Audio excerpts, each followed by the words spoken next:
سلام الله عليكم شباب، وإن شاء الله تكونوا في خير وصحة وعافية. اليوم بنتكلم على القلم الخاص بالجوال والفوائد العديدة التي بنقتنيها من استخدام القلم في الجوال. طبعا الموضوع في غاية القوة والأهمية، بس الآن بنذكر على كلمة إن إحنا بنستخدم القلم الخاص بالجوال الذي بيجي صغير. طبعا إحنا بنذكر الفوائد الذي بيخص القلم. بعدين في إمكانك تشتري قلم خارجي بيكون أكبر، بيكون مريح لليد، وأيضا بيكون في معاه عدة أسنان، يمكن تغير السن الخاص بالقلم هذا.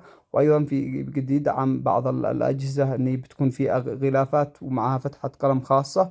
بيكون انت لك الخيار ان تستخدم الان القلم اذا معك جوالك بيدعم قلم، او يمكن تشتري قلم خارجي خاص باي اجهزه اخرى سابقه. ممكن تبدا تجرب فيه اذا كان جهازك ما يدعمش، يعني خاصه في اجهزه سامسونج جربت كل الاقلام بتنفع مع اغلب الاجهزه من دون اي مشاكل. فتكلمنا في درس سابق على طريقة المذاكرة بالقلم وتكلمنا على سامسونج نوتس الذي يعني ما اطلعش عليه، نتمنى انه يطلع لانه يشوف اشياء جدا خرافية، وكيف بنحول النصوص المكتوبة الى نصوص قابلة للنسخ واللصق والامور هذه. نتمنى دي يحب يتابعها بيتابعها بحيث انه ما نعدش الدروس. بنتكلم الان على بقية الاستخدامات. مثلا لو جينا الآن نتكلم بس من بوابة مثلا استخدامات القلم، ايش ممكن يفيدني؟ مثلا لو جيت اتصفح مثلا صور، اذا كان مجموعة صور بتتكلم، تقدر مجرد يسموه مؤشر، انك بتعمل مجرد مؤشر، بتنقر، بتغير، بتنزل، يعني مجرد انك تعمل مشاهدة ومعاينة بعملية المؤشر من دون عملية النقل، يعني نفس عملية الماوس في الحاسوب موجود معانا حاجة اسمها مؤشر. انك مجرد انك تأشر على اي مجموعة من المجموعات بيظهر باقي المحتوى، وتقدر تأشر إلى أسفل بحيث ينقر يعرض المحتوى الأسفل، أو تؤشر إلى أعلى ينقر المحتوى إلى أعلى. مجرد إنك تأشر فقط في أي مجموعة، سواء كان في الصور في الفيديوهات. طبعا هذا بالأجهزة الحديثة. طبعا الكل أتمنى إنه يشاركنا في التعليقات ايش نوع الجهاز وهل بيدعم هذا الأمور. وإذا جيت في جانب المجلدات، في إمكانك تعرض المجلدات ومحتوياتها من الخارج، بحيث انك تحب انك تعرض اي محتوى مجلد من الخارج بشكل جدا سريع جدا، بحيث انك ما تتعبش في عملية البحث، وايضا تستذكر كل المحتويات بشكل سريع جدا.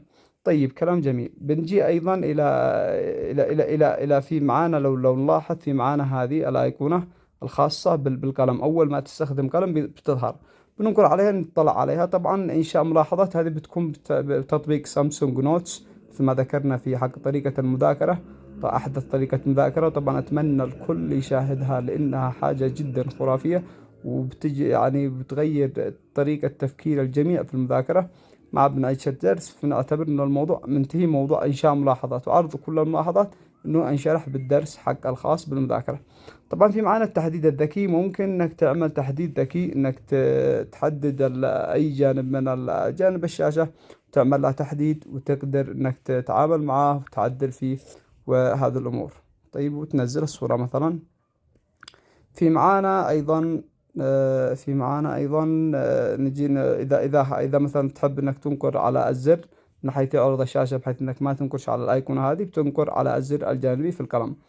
معانا الكتابة على الشاشة، ممكن إنك تكتب، يعمل لقطة بشكل مباشر وأنت تكتب على الشاشة بشكل نفس السابق، بس ولكن باللقطة كامل مش تحديد. طيب جميل. نعمل أيضا رفض وننقر على الزر مثلا، ونشوف معانا الرسائل المباشرة. هذه في الرسائل التي تدعم الصور تدعم هذا، وعندنا تقريبا في اليمن ما يدعمش. إذا كنت في دولة بتدعم أكيد تستخدمها وتستفيد منها. الخربشة في الواقع المعزز، إنك بيجيب لك الشكل أو الصورة والمباشرة. مثلا تقدر إنك تغير بالخلفية والأمامية. لو كان معك مثلا كتاب معين أو رسمة معينة، تحب تعلم الطفل أشياء معينة برسومات عليها، تقدر تستخدمها وتغير الأقلام وتستخدم كل الأفكار. وبيكون شيء جميل إنك تتعلم الطفل بأسلوب ذكي، بحيث إنك تشجعه على الخيال، وأيضا بتشجعه على إنه يتعلم بأسلوب حديث ومواكب من الأشياء التي تعجب الأطفال بشكل عام يعني. طيب الخدمة الثالثة مثلا، نجي الخدمة التالية. طبعا موضوع الترجمة جدا جميل، انك ممكن تترجم، لو كان مثلا تترجم من العربي للانجليزي، وتستفيد من امور الترجمة بشكل مباشر. إذا كانت كلمة بتأشر على التي، إذا كانت جملة بتأشر على التي. إذا حبيت بيرجع نظام النصوص، يعني بدل ما ترجمة طبعا بتنفع في المواقع بشكل جدا قوي، خاصة لما مثلا تكون إنجليزي وتحب تترجمها العربي، مجرد إنك تشتغل بالمؤشر. طبعا حاليا هذا ما فيش أي موضوع إنجليزي عشان نشغله. أي إذا كان مثلا نظام كلمة أو نظام هذا بيظهر لك مجرد إنك تشتغل بالمؤشر، بيشتغل معك الترجمة بشكل مباشر. طيب جميل، ننتقل إلى الميزة التالية. معانا لمحة إنك بتقدر إنك تصغرها بشكل تصغر معاك الشاشة الموجودة، بحيث إنك تتنقل في أي أماكن أخرى، وتنتقل إلى اللمحة في مجرد إنك تعمل عملية خروج، بينتقل معك بشكل لمحة، يعني مثل ما شفنا. تستخدمها وتجربها وتعرفها بحد ذاتك. طبعا موضوع التكبير، إذا تحب إنك تكبر مثلا إذا كنت في موقع مثلا ما بيدعمش شكل الجوال وبيكون جدا كبير عليك إنك تشوف الأشياء معينة، تقدر تستخدم المكبر للعرض وأي بشكل جدا جميل. وأيضا في معانا ميزة الكتابة في التقويم. إذا أنت تحب أيضا نفس الفكرة، إنك تحب إنك تستخدم التقويم، تستخدم عليه الكتابة، تستفيد من سواء كان بعمل فيديوهات أو لأي أشياء ممكن.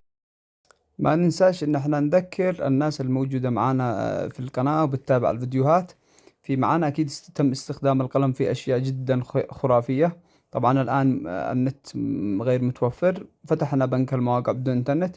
طبعا بتتابع أي درس من دروس بنك المواقع، بتتعرف على كيف نفتح بنك المواقع بدون إنترنت، وكيف بنكيش كل شيء بدون إنترنت، وكيف نستخدم محرك بحث محلي بدون إنترنت. بتتابع هذه الأمور وتعرف هذه الأمور كلها. في معنا أيضا محرك بحث، عفوا محرر الصور، بيشتغل بدون إنترنت، نفس الفوتوشوب بالكامل. طبعا بتشتغل بالقلم بشكل جدا خيالي، بتستخدم كل مميزات الفوتوشوب، وأيضا باستخدام بالقلم بيكون في مميزات خرافية.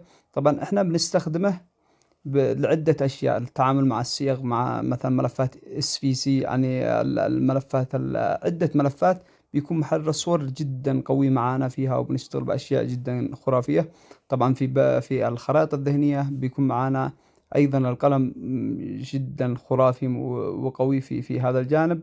بيشتغل معانا مثلا لو ضفنا أي ملاحظة، مثلا edit notes، لو ضفنا أي ملاحظة مثلا، نضيف مثلا أي ملاحظة، نقدر عن مجرد ملاحظات عشوائية مثلا، نقدر نضيف أي شيء، نقدر نضيف مثلا جدول، نضيف أي شيء نحتاجه. نعمل مجرد نحن نعمل بالمؤشر، بيظهر معانا البيانات الخاصة بالذي تم كتابتها في الملاحظة مجرد بالمؤشر، يعني بدون عملية النقل. يعني بيكون جدا سريع وجميل في المذاكرة وفي الأشياء الخرافية. طبعا الأكيد بتستمتعوا في الخرائط الذهنية والدروس الخاصة فيها بشكل جدا خيالي. إن شاء الله كل الأمور بنتابعها ونستفيد منها كلها.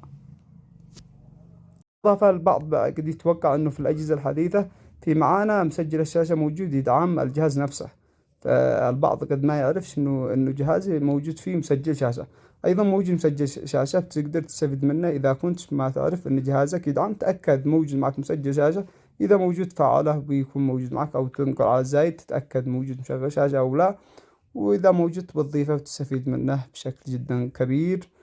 أتمنى اليوم الدرس كان جدا سهل واضح، وأتمنى أيضا تتابعوا الأحدث طريقة مذاكرة موجودة في القناة، تستفيدوا جدا منه. وإلى اللقاء.